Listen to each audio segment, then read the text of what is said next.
Y ahí va, martes 18 de noviembre. Varias breves de corrupción a esta hora.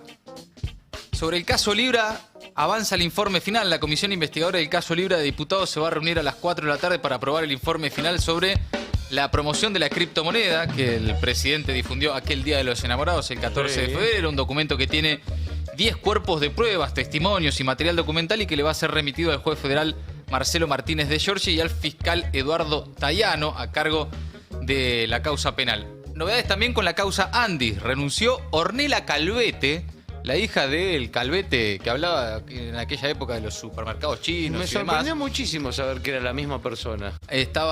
Renunció a su cargo en economía tras su vinculación al escándalo de corrupción del 3%, Alta Coimera y la Agencia Nacional de Discapacidad. Se trata de la mano derecha del principal acusado, Diego Españolo. Era la representante de la Comisión del Área Aduanera Especial. Y también, novedad judicial de la tarde, confirmaron el procesamiento de Alberto Fernández en la causa de los seguros. Lo resolvió la Sala 2 de la Cámara Federal porteña. El expresidente está acusado del delito de negociaciones incompatibles con la función pública en la investigación por contrataciones de pólizas de seguros para organismos públicos durante su mandato. Esas tres breves que tienen que ver con la corrupción surgieron en las últimas horas. Nos vamos a meter también con lo que se viene en el Congreso. Milei suma fuerza en el Congreso. El gobierno se mueve con la calculadora en la mano, en una sola dirección y con un solo objetivo de cara al 10 de diciembre, día que se renueva el Congreso. Nota de John Eguer en el Destape. El objetivo del gobierno es que La Libertad Avanza logre ser primera minoría en diputados. Algo que parecía muy lejano hace no mucho tiempo. Hoy está ahí nomás, ¿no? Y está la calculadora ahí, literalmente, número a número, tratando de lograr de acá al 10 de diciembre llegar como primera minoría. Digamos, para eso diputados. necesitarían también no solo sumar ellos, sino que reste el peronismo, ¿no? Es que es exactamente lo que está pasando, ¿no? Ah. Porque, bueno, el número mágico al que pretende llegar Milei es 93. Con esa cantidad de diputados en Casa Rosada creen que podrán lograr el cometido y ser el bloque con más bancas. La expectativa es llegar a ser uno más que el bloque de Unión por la Patria. Necesitan una serie de movimientos, está claro. El primero es que los 4 catamarqueños, diputados que responden al gobernador Jalil de Catamarca, abandonen el bloque de Fuerza Patria. Y después todos mirando qué hace Los Penato. Los Penato, diputada del PRO, pero debería asumir en la legislatura porteña. Y en ese sentido, si se va a Los Penato, entra una bullrichista y suma uno más La Libertad Avanza y llega a 93. A ver, si se confirma la salida de Unión por la Patria de los 4 por Catamarca que responden al gobernador catamarqueño Raúl Jalil, Unión por la Patria y La Libertad Avanza quedarían en 92 bancas cada uno. Y si Silvia Los Penato del PRO asume como legisladora porteña, entra en su lugar Lorena Petrovich, que es una mujer de Patricia Bullrich, que se sumaría al bloque libertario y de esa manera el oficialismo podría ser la primera minoría entonces con 93 diputados. En el mileísmo dudan de que finalmente Silvia Los Penato asuma su banca en la legislatura porteña. Hay incluso rumores por estas horas de que Mauricio Macri le pidió que siga siendo diputada. Ella tiene mandato como diputada nacional hasta 2027. Todo esto obviamente para complicarle los números al gobierno, porque si renuncia asume, insisto, una bullrichista y se podría dar vuelta al número y quedar el bloque violeta como primera minoría. Claro, tiene un problema Los Penato, que es que toda la campaña estuvo diciendo que Adorni no iba a asumir como legislador para seguir siendo vocero, algo que finalmente sucedió, tenía razón, pero Los Penato tendría que ir medio a contramano de lo que ella misma estuvo diciendo durante muchos meses en la campaña. No creo que sea un problema, honestamente, pero es parte de los inconvenientes que tiene por estas horas. Entonces el gobierno, con esa calculadora, con esos números, con esa expectativa, lo cierto es que ha logrado neutralizar a la oposición, que entró por estas horas en modo dispersión, reconfiguración, ahí tratando de contener fugas en el peronismo. Por otro lado, la expectativa de qué van a hacer los gobernadores, si finalmente algunos de ellos van a formar un bloque propio, aparte, o si van a seguir formando de alguna forma y más allá del esquema, parte del bloque de Unión por la Patria. Pero lo cierto es que el gobierno viene negociando con los gobernadores para aprobar proyectos claves. Todo indica por ahora, y obviamente la política argentina es muy dinámica, idas y vueltas, subidas y bajadas de manera vertiginosa, pero por ahora parece estar juntando el número para no solo aprobar el presupuesto 2026, sino avanzar también en las reformas que se propone, ¿no? En las reformas laboral y tributaria. Es por eso, en ese sentido, que el Partido Justicialista busca reactivarse luego de la derrota, ¿no? Como sacarse un poco la modorra, la derrota de encima, ¿no? Vieron que después de las elecciones entró todo en una especie de stand-by, ¿no? La intensidad de la agenda política, económica, bajó muchísimo, se frizó. De algún modo, naturalmente, porque después de cada elección, después de una campaña tan larga y demás, suele suceder. Pero me parece que además también el impacto del resultado dejó a un sector de la oposición ahí como medio groggy, ¿no? Sí, sí. Diciendo, bueno, ¿qué fue lo que pasó? ¿De quién es la culpa? Revisemos, charlemos, conversemos, peleémonos. Bueno, y recién ahora están como haciendo los primeros movimientos para reactivarse. me parece que también estaba la certeza de que se iban a pelear, ¿no? Entonces por eso también dejaron Sí. enfriar un poquito. Sí, sí, sí. Bueno, en su carácter de vicepresidente primero, a cargo de la presidencia del Partido Justicialista, el senador José Mayans convocó para este martes a una reunión del Consejo Nacional del Partido Justicialista para hacer, bueno, una conversación, un análisis, un diagnóstico del resultado electoral, definir algunas estrategias comunes de cara a las discusiones que se vienen en el Congreso, presupuesto y las reformas que busca llevar adelante el gobierno, también para aprovechar, ¿no?, el momento, también para aprovechar la espuma del triunfo, ¿no? Hay en el peronismo cierta idea de que, bueno, hay no necesariamente una nueva luna de miel, como cada vez que asume un gobierno, pero que se parece bastante a esa primaverita, Sí. ¿no? Y que el gobierno va a aprovechar, es ahora, ¿no? La sensación de es ahora que el gobierno tiene que aprovechar para avanzar en la reforma, porque están realmente, ¿no?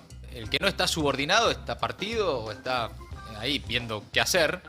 El sistema político, después de las elecciones de octubre, se ordenó muy rápidamente. Sí, después de creer que el presidente se iba, ahora cree que se queda para siempre, básicamente. Sí, bueno, esa es parte también de la locura con la que vivimos todo, ¿no? Pero sí, hace un mes el gobierno estaba terminado y hoy en mandato de por vida, ¿no? Sí. Y puede hacer lo que quiera y sin pagar ningún costo, ¿no?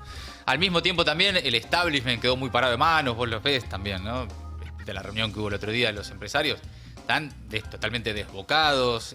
Y después el rol de los Estados Unidos, ¿no?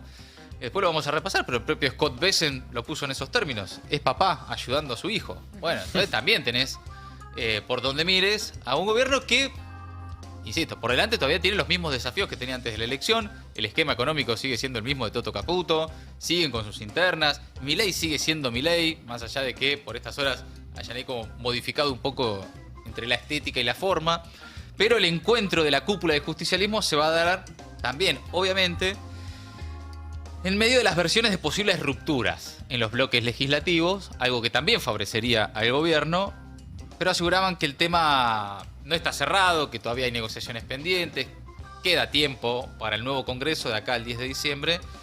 Y en la previa, Cristina Kirchner, presidenta del PJ Nacional, pero impedida de ejercer por la condena judicial, recibió en su domicilio una propuesta de un modelo económico nacional de crecimiento productivo y federal para el siglo XXI, ese es el título, que planteó como una hoja de ruta al debate y a la acción, no como algo cerrado y definido.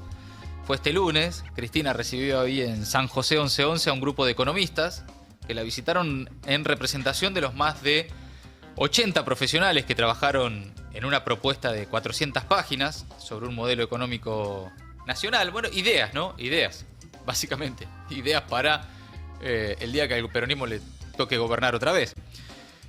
En el primer tramo del trabajo, que surge de las comisiones de discusión del PJ, hay incluso varios más en elaboración en cada área, ¿no? Qué hacer con la deuda, qué hacer, etcétera, ¿no? Sí, perdón. Ok, no. Tengo una duda con este grupo de economistas, que entiendo que son varios más que los que se juntaron con Cristina. Sí. Y digo, ¿ellos están trabajando por su cuenta o...? No, del Partido Justicialista. Por una convocatoria del Partido Justicialista, Sí. ellos están trabajando en conjunto, digamos. Sí. No es que tampoco ni son de Cristina, digamos, sino es una convocatoria... No, es una convocatoria de distintos sectores que integran el Partido Justicialista, economistas que no son no son todos camporistas, digamos, Claro. Son Ni siquiera tienen todos la misma visión exacta, digamos. No, pero vienen elaborando ya desde hace un tiempo. Lo que pasa es que tiene obviamente mucha menos difusión y se conversa bastante menos de eso, pero por ejemplo, sobre el tema de la deuda ya habían presentado en su momento un documento. Ideas a futuro de qué hacer, ¿no? Para no ser únicamente un espacio que se opone a lo que Milei propone. Y demás, ¿no? Perdón, pero digo, me quiero poner en auto de esto. Y parte de la misma mesa que en algún momento estaban Feletti, Moreno y no sé quién. No están. No. Ok. No, de hecho, son mucho menos conocidos ellos. Además, también al mismo tiempo también. Más jóvenes, sí. Más jóvenes. Bueno, mirá, hoy, por ejemplo, habló acá hace un rato, en el Destape, con Adrián Murano, habló Valentina Castro, que es socióloga, se refirió al plan económico que le entregaron a Cristina en la reunión que mantuvieron ayer. Le entregaron un documento, cuenta, que surge de un grupo muy heterogéneo de distintos compañeros y compañeras que vienen trabajando hace varios meses, y cuenta también cómo fue el proceso de la visita y la autorización del tribunal. Esto a raíz de que hizo mucho ruido que Cristina de repente se sacara una foto en su casa con 9 personas, ¿no? Y esto, sí. Bueno, todo lo que... las discusiones que activó y los enojos que se vieron en las últimas horas en la tele. Pero esto decía hace un rato acá en el Destape Valentina Castro, a ver.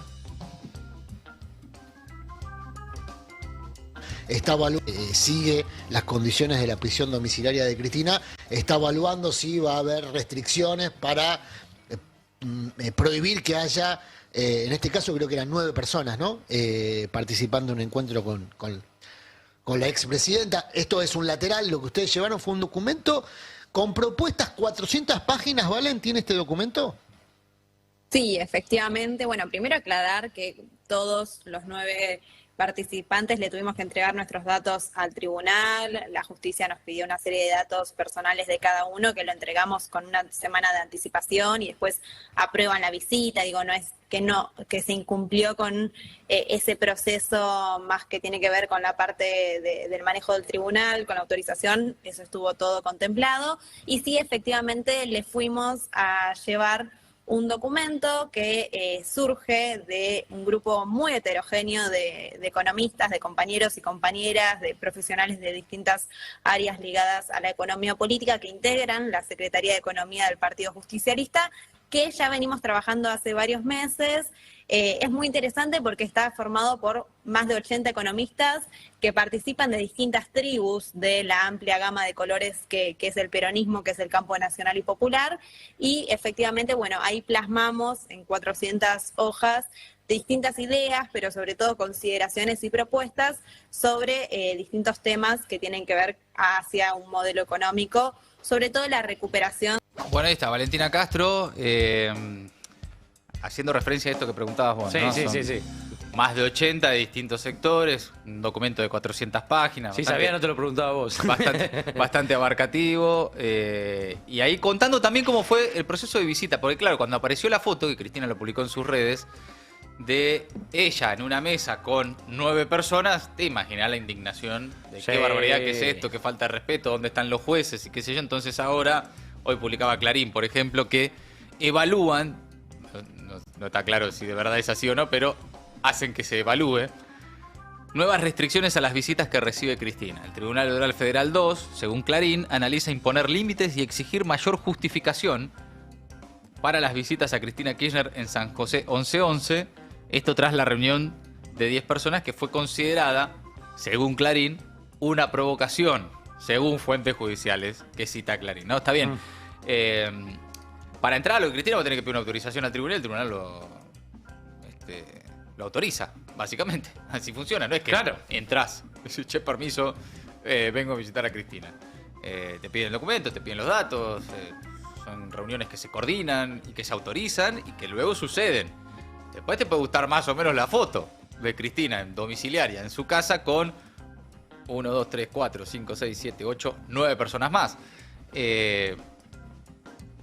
Pero es lo que pasa con cualquier preso en la Argentina, puede recibir visitas. Claro. No está establecido, salvo casos muy particulares y muy puntuales, ¿no? Limitaciones a eso, porque en definitiva, y además teniendo en cuenta de quién estás hablando, que les puede gustar más o menos Cristina, pero la presidenta del Partido Justicialista y puede tener reuniones políticas. Si no, ya sería limitar sus derechos políticos. Sí, sus derechos personales. Sus derechos políticos están limitados porque no puede votar, no puede hacer cargos públicos, pero ya impedirle reuniones políticas ya directamente, ¿no?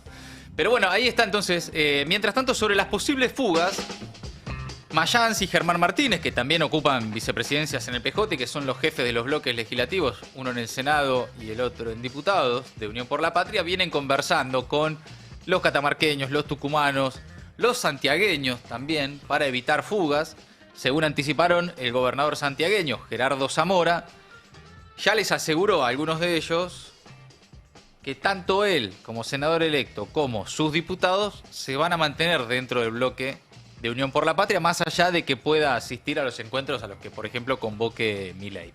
Habló Hugo Yasky, diputado nacional, además de secretario general de una de las CTA, sobre esta fuga o estos reacomodamientos de algunos diputados. Dice que hay gobernadores que están en el sálvese quien pueda. A ver.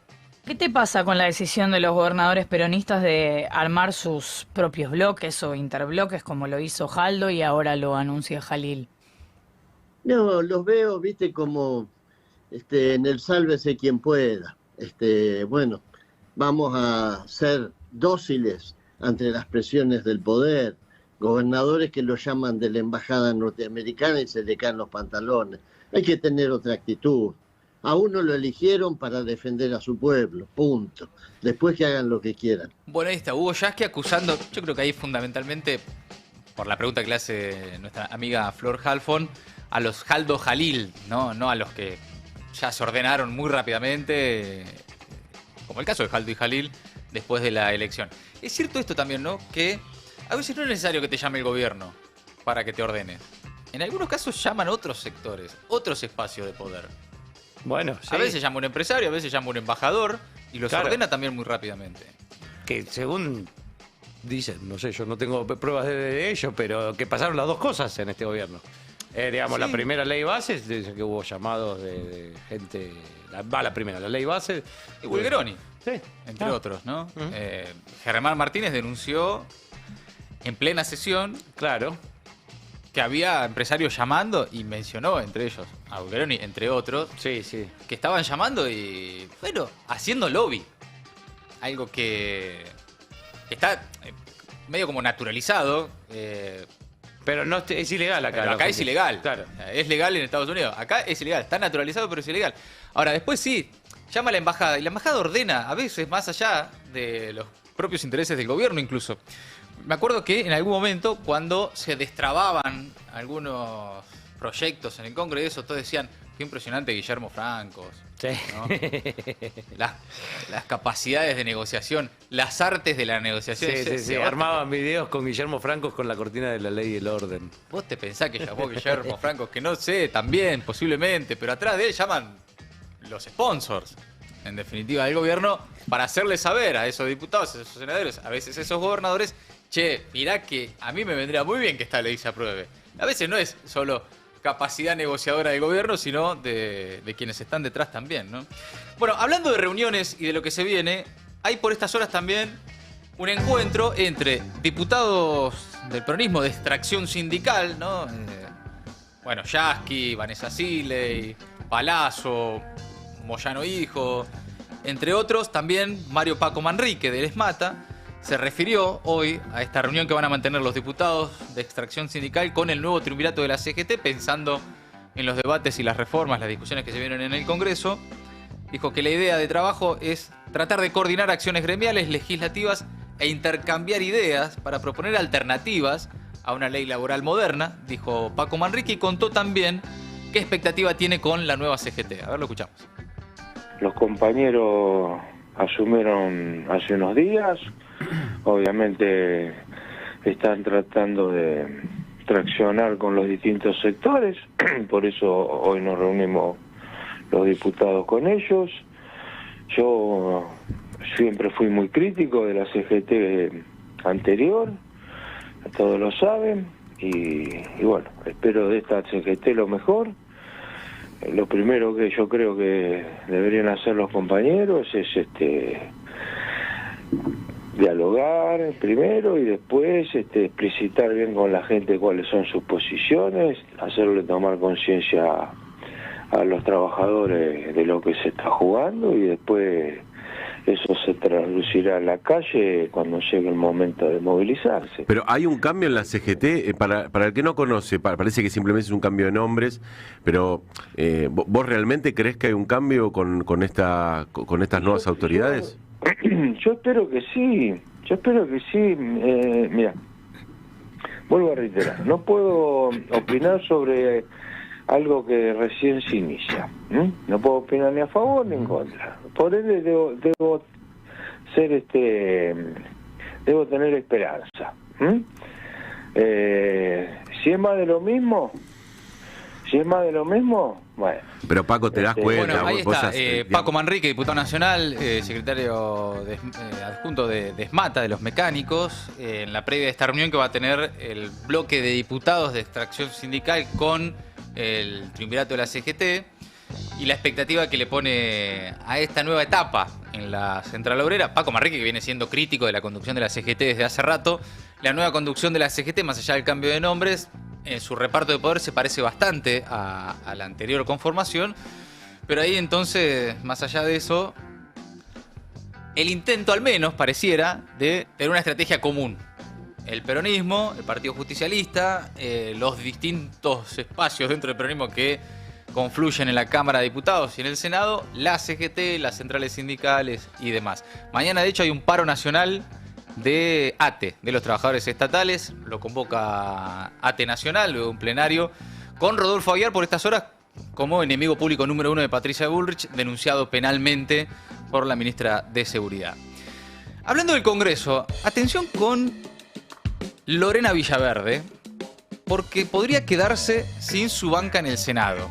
La oposición está sumando firmas para que la libertaria Lorena Villaverde no pueda asumir su banca en el Senado de la Nación. Recordemos que es diputada nacional, fue candidata a senadora en la provincia de Río Negro, ganó las elecciones, pero este miércoles se van a dictaminar los pliegos de los nuevos senadores y los antecedentes penales y las conexiones de Villaverde con Fred Machado, José Luis Espert, Bueno, Lechuga Sicarelli, con causas de lavado, que, bueno, básicamente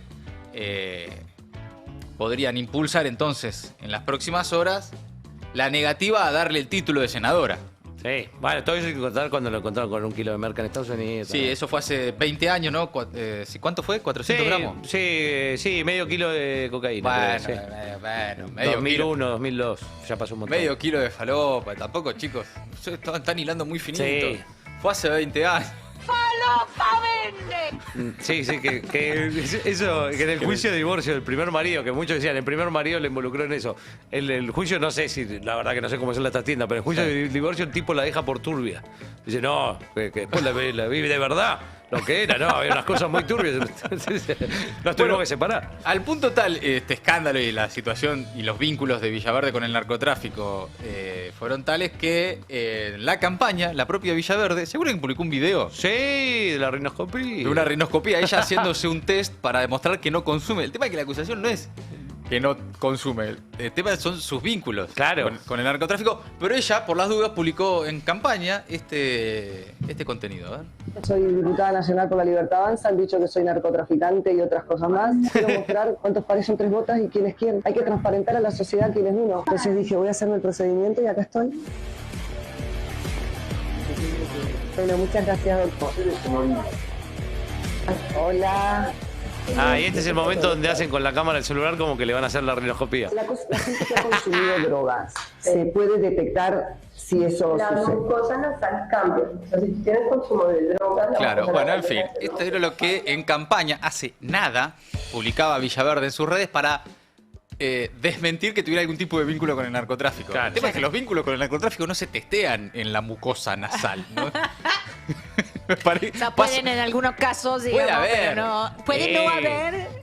Puede haber y puede no haber. Claro. Pero los vínculos con el narcotráfico no se testean en la nariz. Bueno, ahí es se más testean otras cosas. No, Sí. que por ahí es más fácil por el lado de las cuentas bancarias, eso como pasó con Expert. Claro, exactamente. Podés tomar o no y tener vínculos con el narcotráfico también, ¿no? Claro, podés no Ni haberte cocaína, tomado. ni marihuana, Claro. ni anfetamina. Nada. Bueno, habrá que ver, finalmente qué pasa. Igual si no aceptan a Villaverde, entra uno de ella que está en el PAMI de Río Negro, de todas formas, no es que va a cambiar la conformación. Sí, sí, que hasta decían que había un rumor de que era como una especie de hijastro de Fred Machado también, como que era un hijo de una expareja de él. Pero por eso, más allá de quién reemplazaría a Villaverde, sería también un dato, ¿no?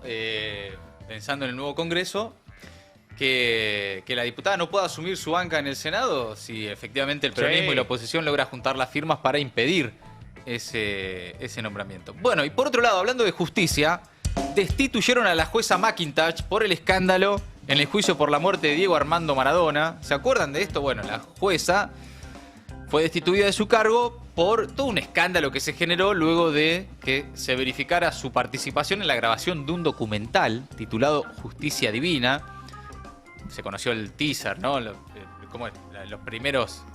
primeras imágenes de ese documental. La jueza bajando escaleras y caminando por pasillos de una manera espectacular. Claro, como jueza del juicio del Diego. Ella después decía, no, mi rol como jueza. Sí, no, pero justo era el título Justicia Divina, la participación de ella en el juicio de Maradona. Todo eso que además hizo que se cayera el juicio por la muerte del Diego.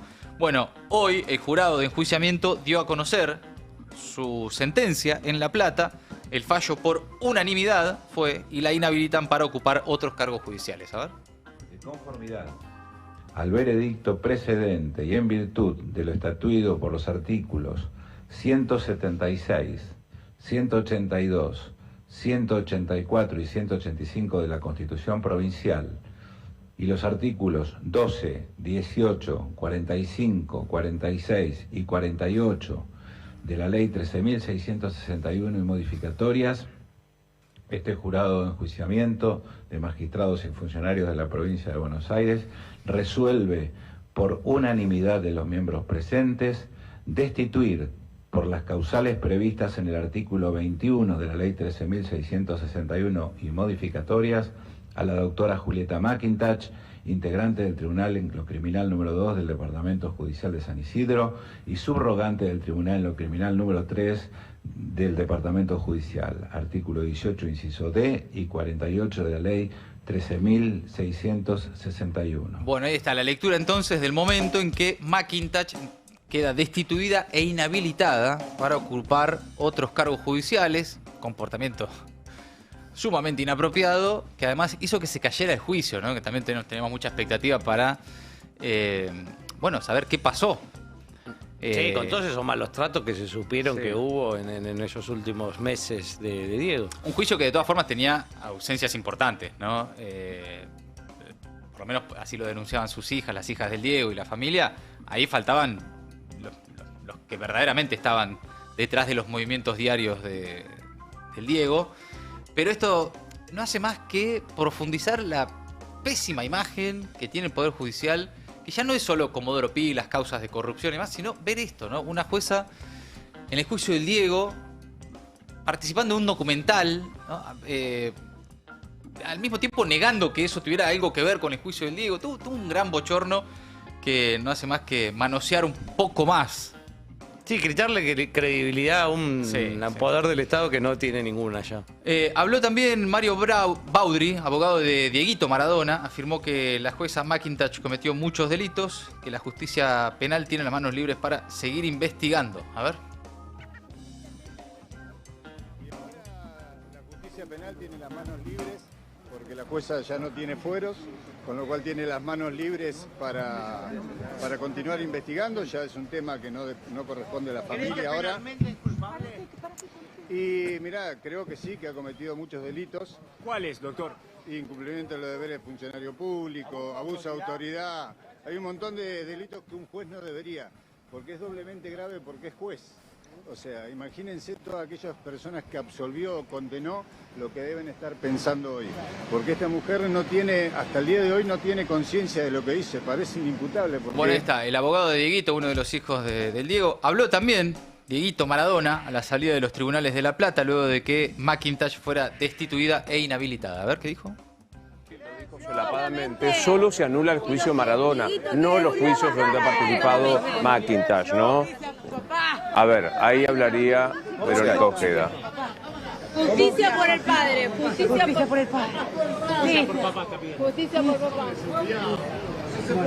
Estaba revisando también alguna declaración de Dalma, de Yanina. Hay algunas stories en Instagram de Yanina Maradona que dice: será justicia, un guiño al cielo, un abrazo al alma. De a poco cada uno va teniendo lo que se merece. Gracias. Volver a creer en la justicia argentina es un alivio al corazón. Entre tanta mierda, volver a confiar ya es un montón, dice Yanina Maradona en su cuenta de Instagram. Bien, avanzamos ya y nos vamos metiendo en qué pasa en el mundo. Escucharon obviamente a Bessent, el secretario del Tesoro norteamericano. Sí. Somos sus hijos, ¿no? Básicamente son como nuestros padres que nos están llevando a, bueno, firmar una especie de préstamo en el banco, como quien lleva a su hijo. Es rara la imagen, la figura metafórica. Yo la verdad que igual, por donde lo mires es raro, ¿no? Ya lo venía sintiendo. Hay algo de, sobre todo de Scott, no tanto de Donald. Sí. De Scott, que es como con Toto y con Javito, es como el padre cuando va al colegio. De los nenes, a hablar con las autoridades, digamos. Sí. Es el que más que un préstamo en el banco, está yendo, es verdad, a una reunión de padres. Claro, es un adulto responsable. Es un adulto responsable. Sí, pero yo siento que Bessent habla en la tele de Estados Unidos como si nosotros no lo viéramos. Sí. Él cree que él va a la tele y dice cualquier cosa y que acá no nos enteramos, que no sabemos hablar inglés, no sé qué cree, o que no llega. Son más boludos los argentinos. Está a nada, ¿eh? Sí. Está a nada. Vos no sabés lo boludo que son esos. Entre nosotros acá te lo cuento, en Fox News Business. La que me estoy llevando. Bueno, dijo básicamente que el préstamo se realizó a través del Fondo de Estabilización Cambiaria, que nunca perdió dinero a Estados Unidos, sino más bien todo lo contrario, que están generando beneficios económicos para Estados Unidos. Y que le cobra intereses, un big fee. Dice big fee. A ver, escúchalo, porque ya con escucharlo nomás no hace falta ni que lo entiendas. Y con escucharlo te das cuenta de qué se trata. A ver. To the people that are thinking America first, as you said, this is a line of credit, and when it's borrowed on, ahí el periodista le pregunta qué onda, ¿estamos ganando guita con esto o no? They pay back with interest. Well, they pay back with interest. Ellos devuelven con intereses. Maybe for your first loan, your parents co-signed for it. Tal vez para tu primer préstamo tus padres firmaron. And we are getting a firmamos juntos y estamos recibiendo una gran tarifa. From something called Exchange Stabilization Fund. Claro, él de verdad debe pensar que es tutor responsable, sí, adulto responsable de Milei y Caputo. Ojo, puede haber algún sector, no solo de la sociedad, sino del sistema, del establishment, que de verdad consideran que sí, que la Argentina necesita ser acompañada, ¿no? Que necesita un tutelaje. No sería la primera vez en la historia de la Argentina y de otros países que haya sectores del poder económico, de la política, más que creen de verdad, genuinamente, que solos no podemos y que entonces tiene que venir Estados Unidos, uno que sabe, ¿no? Vas a comparar lo que es Estados Unidos, vos viste lo que son. Entonces, que te lleven ellos a la tierra prometida, porque nosotros somos tan boludos que solo no podemos. Sí. Hay un sector que, insisto, no solo de la sociedad, sino también, yo creo especialmente del sistema político, que en el fondo piensa que sí, que está bien, que nosotros solos no podemos, tiene que venir Estados Unidos y decirnos, darnos una mano y bueno, y hacer lo que haya que hacer para que ellos estén, bueno, conformes, contentos, felices, que tengan lo que necesitan de nosotros, siempre y cuando nos lleven al banco a firmar un préstamo. El nivel de sometimiento, de entrega, no es solo de Milei y del gobierno y de los libertarios. Porque no hay nadie, prácticamente nadie, son muy contadas las excepciones en la política, que advierten esto que estábamos viendo a la vista realmente de todos de manera pornográfica ya. Lo de las relaciones carnales de los 90 al lado de esto. No, es una novela de las 4. Un cuento de niños. Insisto, para mí hay algo acá que tal vez hoy no es necesariamente lo más importante, no es lo que más conversación genera, pero que en algún momento la Argentina va a tener que declarar su independencia otra vez. Sí. Hoy no somos un país soberano, no somos un país independiente, no solo en términos financieros, por nuestra dependencia con el Fondo Monetario Internacional y ahora con los Estados Unidos, sino porque hay una parte, para mí, demasiado extendida de la política argentina, de la política nacional, que cree que está bien ser sumisos con los Estados Unidos. Y no es solo en el gobierno que se observa esa actitud, por lo tanto, se profundiza, ni más ni menos, que esto, en una especie de paternalismo de los Estados Unidos sobre la Argentina. Bueno, y hablando de Estados Unidos, ¿qué onda Trump? Ori, ¿qué está pasando en el mundo? ¿Estaría de acuerdo el presidente estadounidense con lanzar ataques en territorio mexicano del mismo modo que Estados Unidos viene actuando en el Pacífico y el Caribe? Lo dijo este lunes y lo escuchamos. Would I launch strikes in Mexico to stop drugs? It's okay with me. It's okay with me. It's okay with me. ¿Lanzaría yo ataques contra México para detener el narcotráfico? No tengo problema con eso. Lo que sea necesario para detener el narcotráfico, dijo Trump, quien alardeó de que casi no hay drogas que vienen por el mar como supuesto resultado de esos ataques contra narcolanchas, y estoy dibujando comillas en el aire con mis deditos porque seguimos sin tener pruebas. También dijo, ellos saben cómo estamos perdiendo a cientos de miles de personas al año a causa de las drogas, refiriéndose a los mexicanos, ¿no? Por no hablar de la destrucción familiar de muchas familias. Mucho de esto viene de México, así que déjenme decirlo de este modo. No estoy nada contento con México. Bueno, hay ahí como un cambio, tal vez, en la forma de referirse a la presidenta Claudia Sheinbaum, en todo caso a México, que Claudia Sheinbaum viene teniendo bastante cintura diplomática, lo sabemos, pero bueno, la presión por parte de Washington no afloja. Pocas horas después, el secretario de Estado de Estados Unidos, Marco Rubio, intentó matizar las declaraciones de Trump, descartó una intervención militar, lo hizo en un comunicado diciendo no vamos a tomar acción unilateral ni vamos a enviar fuerzas estadounidenses a México, pero podemos ayudarlos con equipo, con entrenamiento, compartiendo inteligencia y con todo tipo de cosas que podríamos hacer si lo piden. Tienen que pedirlo, pero Donald Trump lo ha expresado de manera muy clara. ¿Y qué está opinando Claudia Sheinbaum de todo esto? A ver. Nosotros no lo vamos a pedir. Y no lo vamos a pedir porque nosotros no queremos intervenciones de ningún gobierno extranjero. Y hay colaboración y hay coordinación, pero ni hay subordinación ni podemos permitir una intervención. Ya lo dije la última vez que Estados Unidos vino a México, con una intervención se llevó la mitad del territorio. Entonces no es que no se quiera un apoyo, sí, pero no con tropas extranjeras. Eso es otra cosa. No va a ocurrir. Esto dijo Claudia Sheinbaum. Claro. Estados Unidos entonces avanza contra México, avanza también contra Colombia y como siempre avanza contra Venezuela. La estrategia de presión contra Caracas, contra el gobierno de Nicolás Maduro es total, es muy abarcativa, avanza por varios frentes al mismo tiempo. Esto es una lectura mía, pero compartida por muchos, porque ella no lo reivindica como tal, pero Corina Machado también es parte de esa avanzada de Estados Unidos contra Venezuela. De hecho, acaba de publicar este martes un manifiesto de libertad.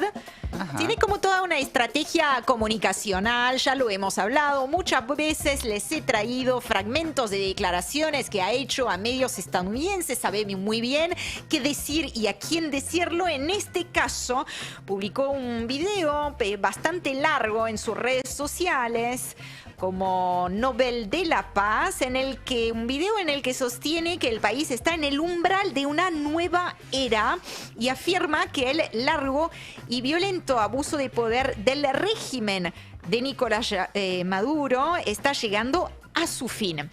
¿Por qué digo que parte de esa estrategia estadounidense?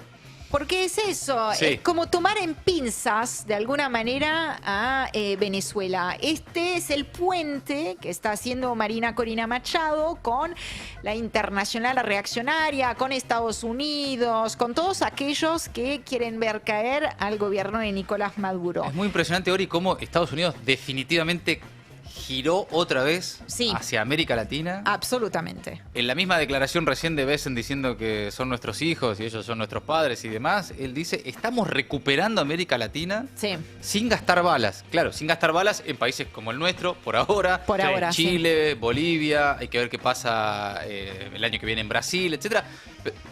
Y si hay que gastar balas, bombas o lo que sea, bueno, ahí está Venezuela, la posibilidad de, bueno, lo que decías recién, Colombia, México, pero definitivamente han girado, pusieron la mirada otra vez. Con mucha fuerza, en la vieja idea de América para los americanos, el patio trasero y demás, pero con mucha fuerza. Esto hay que advertirlo porque ya es Estados Unidos decidido, en los propios términos en los que lo dicen, ni siquiera hay que inventar nada, a recuperar América Latina. Antes, hace muchos años, lo hacían a través de dictaduras, Plan Cóndor, de distintas maneras, pero por lo general no lo decían tan abiertamente. No. Había que esperar archivos desclasificados de la CIA, más o menos, uno lo podía suponer, la historia lo cuenta. Ahora, están en la tele de los Estados Unidos diciendo, sí, los estamos recuperando. Ahora son nuestros de distintas formas. En algunos casos ni siquiera hace falta balas. Sí, es recuperar su patio trasero, donde Estados Unidos ha perdido cierto fuero, digamos, en los últimos años. Y es también parte de esa pugna, de esa batalla por la hegemonía con China. Claro. Es también una forma de decirle a China, mira, quema a China, a Rusia, a quien fuera, mira la mano dura que tenemos nosotros acá en lo que es nuestra zona de influencia. Claro. Acá mandamos nosotros. Acá mandamos nosotros, claro. Sí. Ahí hace acordar un poco a un colombiano muy conocido, porque es medio plata o plomo. Sí. Es claro. medio, la declaración de Besen del otro día, en la que dice, estoy contento de haber ayudado a estabilizar a Argentina, porque si no les tendríamos que tirar bombas como a Venezuela, es básicamente eso. Absolutamente. Esos gobiernos, los que a mí me gustan, no le tiramos bombas.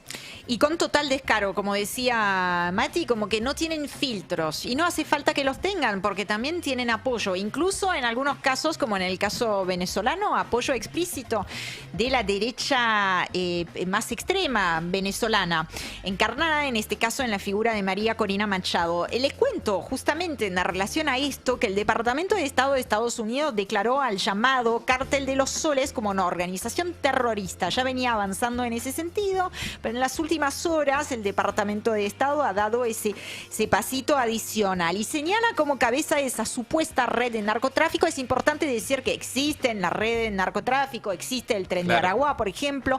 No hay pruebas de que exista el Cartel de los Soles. Es importante, digamos, dejar constancia de eso. Nunca Estados Unidos ha dado a conocer pruebas de la existencia de un llamado Cartel de los Soles. Y señala como cabeza de esa supuesta red de narcotráfico a Nicolás Maduro y a otros altos funcionarios, quienes, según Marco Rubio, el secretario de Estado de Estados Unidos, han, cito textualmente, corrompido las Fuerzas Armadas, la inteligencia, el Poder Legislativo y el Poder Judicial de Venezuela. Esa decisión de reconocer el Cartel de los Soles como una organización terrorista va a ser efectiva a partir, va a entrar en vigencia, digamos, a partir del 24 de noviembre. ¿Esto significa automáticamente que vaya a haber una operación militar en territorio venezolano? No. Pero lo que hace esa decisión es allanar el camino. Funciona como una especie de argumento para justificar una eventual intervención militar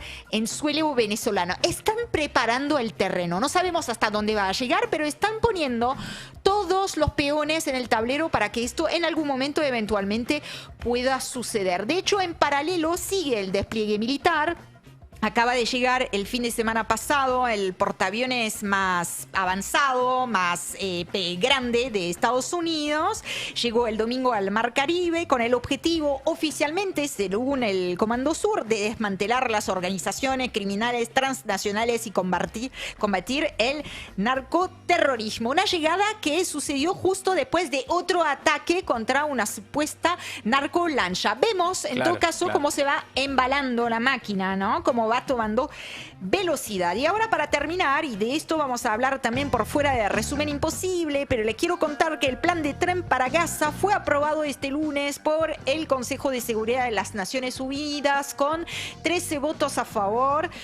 ninguno en contra y las abstenciones de Rusia y China. El plan prevé la instalación de un gobierno transitorio con una pata local, tecnócrata, bajo el control de una junta, una llamada Junta de Paz, con mandato hasta 2027 y presidida por el propio Donald Trump. Esa parte del plan aprobada ayer, esa resolución, ese texto también incluye el despliegue de una fuerza internacional de estabilización en el territorio. Es un texto que deja muchos interrogantes abiertos respecto de plazos, estructura, modalidades, grado de autonomía, sobre todo, ¿no?, real de los actores palestinos, ni hablar de autodeterminación. Trump celebró la votación, dijo va a ser muy importante, lo acaba de apoyar las Naciones Unidas, es genial, es enorme, que es una de las cosas más importantes que las Naciones Unidas harán en la historia, pero hay que ver todavía, obviamente, su implementación. Mientras tanto, también decirle brevemente que en el enclave palestino arrasado por las fuerzas israelíes, el invierno y las lluvias están deteriorando aún más las condiciones de sobrevivencia de las y los palestinos. Amigos, amigas, hasta ahí entonces el resumen imposible de Maldita Suerte.